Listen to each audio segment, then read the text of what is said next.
Madame Sylvie enseigne en maternelle depuis 10 ans, alors avec son expérience, elle redoute les fortes chaleurs à venir.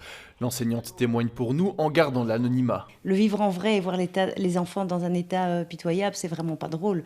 On l'a vécu l'année dernière, j'avais une classe de tout jeunes et c'était insupportable. Ils pleuraient ou ils s'endormaient sur les tables de chaleur, quoi. Comme beaucoup d'autres profs, Sylvie a lu la circulaire 9730. Elle concerne l'organisation des cours en cas de circonstances exceptionnelles et contient un point canicule avec des codes couleurs, mais indique que les cours ne doivent pas forcément être suspendus par forte chaleur, des recommandations qui inquiètent beaucoup d'enseignants et font bondir les syndicats.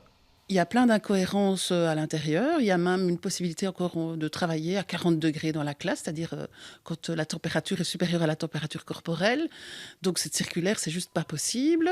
En fait, il existe déjà des règles pour la chaleur dans les écoles, le code du bien-être au travail, mais il est difficile à appliquer, il faut en fait calculer un indice qui reprend plusieurs critères. À partir de l'indice 29, les cours sont suspendus. Ce week-end, des profs ont fait l'exercice. On a fait un calcul, on a demandé à un prof de physique en fait, de nous aider à calculer.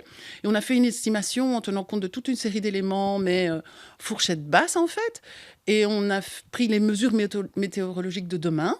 Et en fait, en conclusion, à 10 heures demain, dans une classe qui est exposée au soleil, on en arrive à un indice qui dépasse 30, qui est 30,5. 1,5 de plus que le seuil critique donc. Alors que suivre, la circulaire ou le code? Contactez le cabinet Glatini, répond ceci. La circulaire rappelle que le code du bien-être au travail prévaut, celui-ci relevant dès lors de la compétence des employeurs, à savoir les pouvoirs organisateurs qui peuvent décider de suspendre les cours sur base de cas de force majeure.